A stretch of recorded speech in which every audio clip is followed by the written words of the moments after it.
riding when it looked like you had a golden chance to be champion jockey again? When they want to train over, it was overpowering the want to ride, and when that happens, you're doing the wrong job at one of them. So, Well, like, is it something that came upon overnight, or had you been thinking about it for a while, the training? no, for the last 10, 15 years, I always wanted to train, and every yard I ever went into, I always made sure I picked up something. So the idea was to start next year. So when I started to get the urge to do it, it came quicker, and then I realised I had yearlings to buy for next year, and I had to make a decision what I wanted to do. So the process just speeded up, really. Speed it up, and then I realised I couldn't half do the two. And you grew up in an environment, trainer's son, and Desi was always somebody that you looked up to. You know, is that something you want for your kids? Yeah, I even had Harvey and Phoebe out mucking out the other day, even if they think they're mucking out. But filling water buckets in that beautiful environment, it drives me mad watching them play those Game Boys. It does me head in. And what about Desi? Well, I just wish he was here. I'm sure he'd be proud. You think he'd be happy with what he's seeing? I'd say so, yeah. I'm doing things right, and he always said you can't have two things. It's cost me a fortune, but you have to do it right. But that's something you've always done throughout your career as a jockey, isn't it? Now, when you became champion, you wanted to be champion again. And have you set yourself big targets as a trainer? Yeah, quietly. I know where I want to be in 10 years. It's going to take a lot of hard work, but that never killed anyone. And what about totally committed. You are absolutely committed. Yeah, I won't be happy until I get where I want. And what about leaving somebody like Richard Hannon and then coming to a place like this?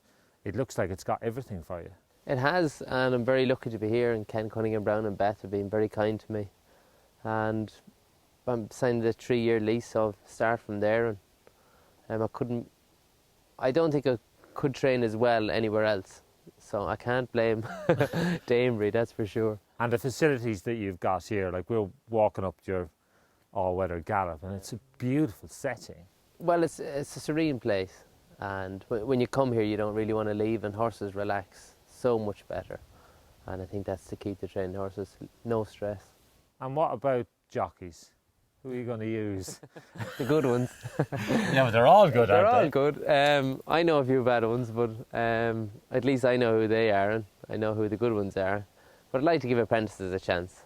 I was lucky enough to get a chance in racing, and if we don't give young fellas a chance, you know, it has to evolve. And, you know, could we see Richard Hughes setting up almost his own little academy? I'd like that. I'd like to give back. I like tutoring people. Not drive them mad, but a little bit of advice now and again helps. It's a very hard game when you're on your own. And it should be the perfect environment for horses to be trained from here, shouldn't it? Should be. I actually got the water tested before I moved in by Irish Equine Centre, and he said you have the old saying you could bottle that water. He said literally you could bottle it. So it's a very healthy place. What do you think you'd be like to ride for? Oh, I don't know. Because you know that thing is somebody who used to be a jockey and then suddenly they go in and you get instructions off them and they're all detailed and you're like, God, what's it going on? I know. I think the most important thing a jockey needs to know whether it stays or not, or if it pulls up in front. Just keep it nice and simple. Yeah, and the good jockeys know what to do. Every race is different, so I can't tie them down. I'd like you to be handy, and they're going flat out. So I know the guys that can tell that, and I know the guys, maybe the apprentices, I'll read the race myself before they go out. But do you think that for you, that like the apprentice thing is something I think that you'll do really well? Because I think you've got so much knowledge that you can give back to them. Will you bring them home, sit down at night time, go through the races with them, that sort of thing? Yeah, even in Richards and helping the lads there, I would never badger them too much, but just now and again, if they don't know when they're making a mistake, they're doing the wrong job. So just now and again a bit of... This grass gallop it's got the wow factor. Yeah, it has, and you couldn't make these anymore, they're too expensive. This is 150 tonnes of peat in it, down over the years, and mile on the collar. Like, you can't get to the end of those routes, so we could go 4 months without rain here and we could gallop on that. But was this almost what sealed the deal for you when you came over here and saw this? Yeah, gallops are... Good gallops can ruin horses too, you know, if they're not good enough or able for them, but We always came here in the springtime on Hannon's horses, the Guineas horses. And when we came up here and we knew when they got to the top they were fit enough and ready to go. But like you can imagine there's so many trainers who'd love to get their hands on this. But the one thing that strikes me about it is when you dig your heel in, you can feel that there's a cushion underneath. Yeah, exactly. It's the same thing as a golfer going to Valderrama or Scotland. They've got that turf, you know. They just love playing off, and it's like any horses, they love galloping on it. And like when you came here, were you thinking about being a trainer when you saw this? Oh yeah, I was here a long time ago. I've had my eye in it for quite a while. So this is not something you've just bumped into, No. I'll go to Danebury. No, and I get on very well with Ken, which helps. And it's a great place to train. Now you're ambitious, you were ambitious as a jockey. What about ambitions as a trainer? Yeah, people would be laughing, but there's only one place I want to go. You want to be rival? Middle of the road won't do me in anything. And put my mind to it, I really get to it. And as you know, I was a 16 handicapper and now I'm 7. You know, work hard and you'll get there. But that's it, isn't it? Yeah, sure, I've nothing else to do apart from give the kids a good lifestyle and just, I don't mind working, love it. And, you know, I never kill anyone. And what about the sales? How have you found all that? Interesting, learnt a bit, and I was proud, I was diligent what I done. I priced a few horses at about 20-25 grand. I said, you know, there'd be a nice horse at that price. And 10 or 15 went by and they were making more, and I said, no, I'm standing by my guns. And I picked 2 or 3 at the sale. I said, I'm not going home without them. And I got 2 out of them 3. Had to pay a few quid, but I wouldn't have settled for anything else. So I was happy the way I went about my business there. But the one thing that, like, I thought about training, but not for very long, because people will tell you it's financial suicide, but not if you believe as strongly in yourself like you do. Yeah, and I'm not going to cut corners, so I'll have no excuses. And I'll put on a good service, and I hope the communication is key. And I have good people around me to make sure that I am communicating properly. And I think the training is probably the easiest bit. But you've seen it from your father-in-law, Richard Hannon. Yeah, like what a great person he is as well. Yeah, you know, the training, everyone wants to train and go out in the morning and see them gallop on it. That's the good bit. Richard's a fabulous businessman and leaves no stone unturned, and he done everything right and properly and spoke to people properly.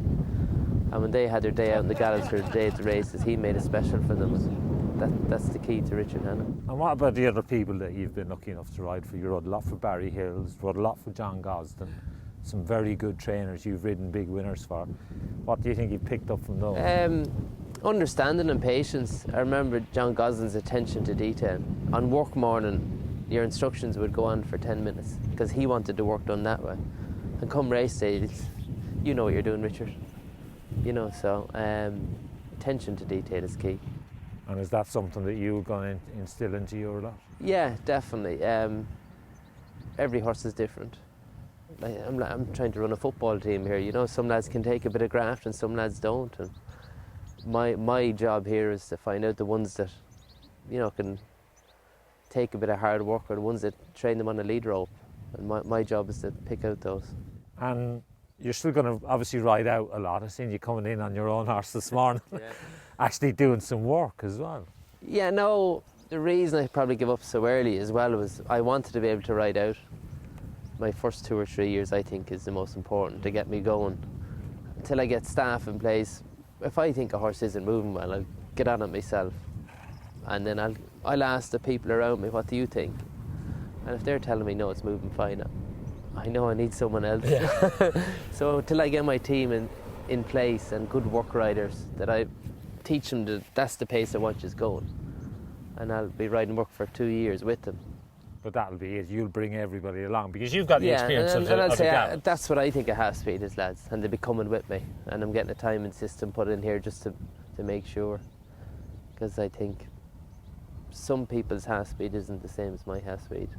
I'd love to find the other half of some of the half speeds I've got. Yeah. But the other thing is you'll be able to look at all that data at the end of the day. Exactly, yeah, and teach the people around me exactly what I want.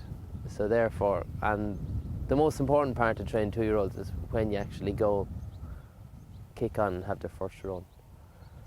And over the years I've noticed, you know, someone says, oh, this horse is ready to go, and I'll get on and go, it's nowhere near. Yeah. It's a nice horse, but it's not ready to run. And that's a huge difference. But the thing is as well, you can damage a horse by running it when it's not ready. The first run's the most important. And what about your owners then? What sort of service are you going to provide for them? Great.